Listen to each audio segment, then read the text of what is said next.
Hi, very good morning all. I am Lakshminarayan Gunta, PGT in Zoology, KPMS and Junior College Karavanja. I also working as NEET Super 60 Zoology faculty, Suppalvalsa, Srikakulam. Today, we are going to discuss the human respiratory system part 4.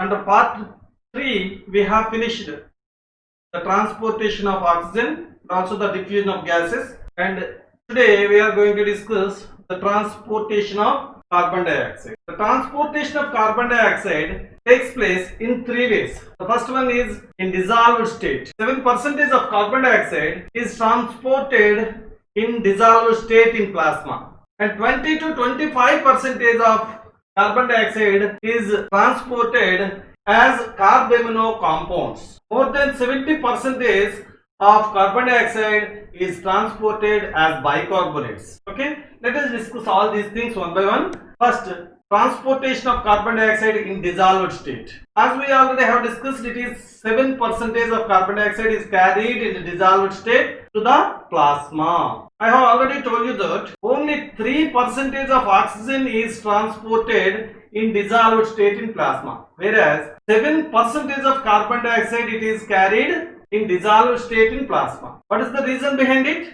Very good.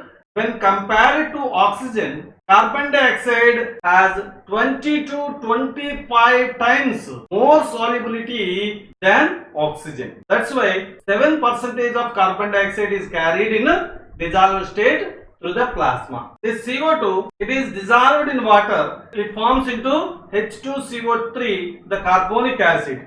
CO2 plus H2O gives rise to H2CO3, and this is the structure of carbonic acid. Okay, and the second method of transportation of carbon dioxide is as carbamino compounds, which accounts for 20 to 25% of the carbon dioxide that is transported. This much of carbon dioxide, it combines with free amino group of hemoglobin protein and forms into carbaminohemoglobin in a reversible manner. Means this carbaminohemoglobin again it is converted into carbon dioxide plus hemoglobin. Okay, here you can observe HbNH2, which is called as immunohemoglobin, which combines with carbon dioxide and gives rise to HbNH COO minus and H plus. And this formation of immunohemoglobin, it is influenced by the partial pressure of the oxygen.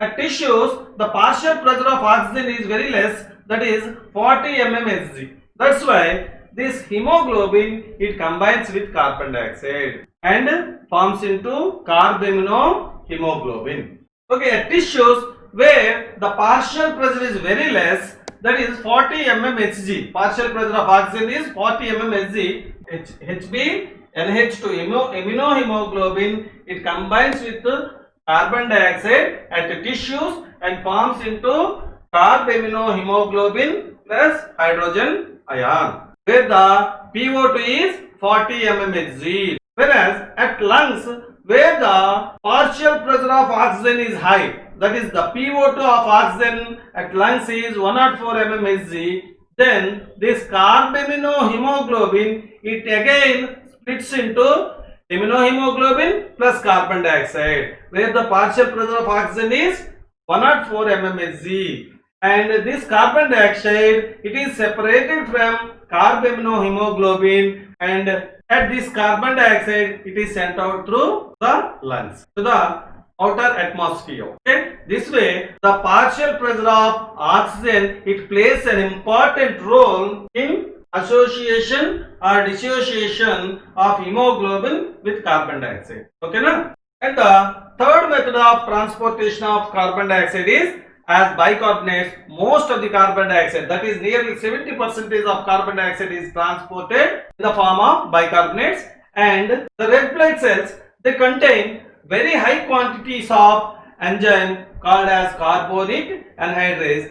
It is also present in the plasma, but it is a minute quantity of carbonic anhydrase is present in the plasma. The enzyme carbonic anhydrase, which is present in the RBC, it facilitates the formation of carbonic acid. Okay, CO2 plus H2O gives rise to H2CO3, which is called as carbonic acid. This carbonic anhydrase, it further divides the carbonic acid into ionic form, that is HCO3 minus and H plus, bicarbonate ions and hydrogen ions, under the influence of carbonic anhydrase. Okay, as more HCO3 minus ions are released at tissues in the RBC, what happens? Automatically it enters into the plasma, it diffuses into the plasma. In order to balance the chloride ions which are present inside the plasma, they are forced into the RBC, which is called as chloride shift or Hamburger shift or Hamburger's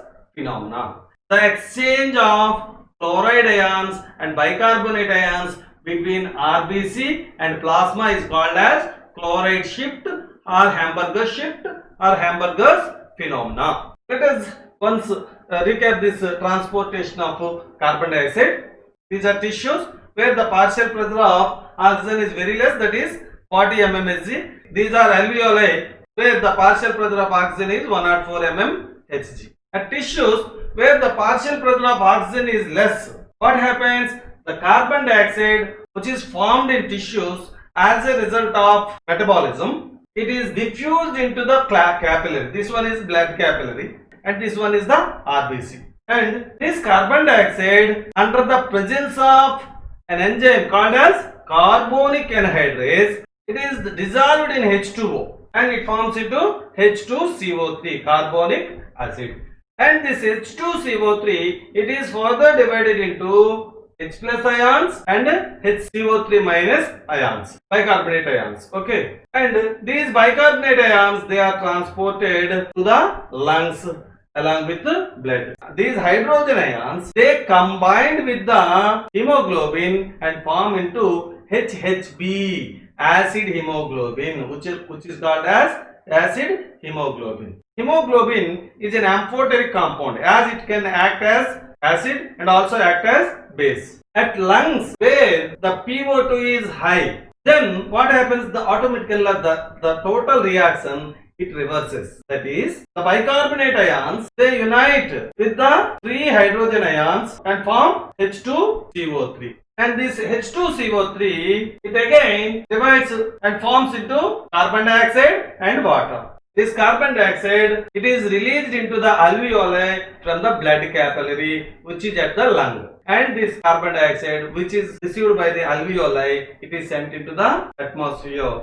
to the respiratory passages. And this way, the carbon dioxide is transported from tissues to the lungs. At tissues, H plus ions and HCO3 minus ions and oxyhemoglobin, they together form into HHB, that is acid hemoglobin plus HCO3 minus bicarbonates and releasing 4 oxygen molecules. The amino acid histidine is present inside the hemoglobin, because of which the hemoglobin acts as a buffer. What is a buffer? Any solution, even though we add an acid or a small amount of base to that particular solution, it doesn't change the pH of that particular solution. That's why they maintain the stable pH. These solutions are called as buffers. And this hemoglobin, it acts as a buffer because of the presence of an amino acid called as histidine. This histidine is present in huge amounts in hemoglobin. And 100 ml of deoxygenated blood, it delivers approximately 4 ml of carbon dioxide. Whereas we have already discussed that 100 ml of oxygenated blood, it delivers approximately 5 ml of. This finishes the transportation of carbon dioxide, and let us now conclude this session with a few questions. The first one is, maximum CO2 transported as carbaminohemoglobin, dissolved state in plasma, both carbaminohemoglobin and dissolved state in plasma, both A and B. And the last one is as bicarbonates. Maximum carbon dioxide is transported as, very good, as bicarbonates. Nearly 70% of carbon dioxide is transported as bicarbonates. And the second question is, incorrect statement with respect to CO2 transport is, 100 ml of deoxygenated blood delivers approximately 4 ml of carbon dioxide.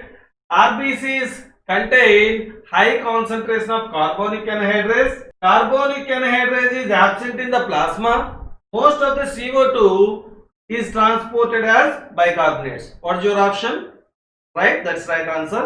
Carbonic anhydrase is absent in plasma is the incorrect statement, because carbonic anhydrase is present in huge quantities in RBCs, whereas it is present in trace amounts in plasma, but it is not absent. It is present, but it is present in small quantities. Okay, this finishes our respiratory system. And for more videos, please follow me on YouTube simply by typing Lakshmi Narayana Gunta, and don't forget to subscribe my channel. Thank you very much.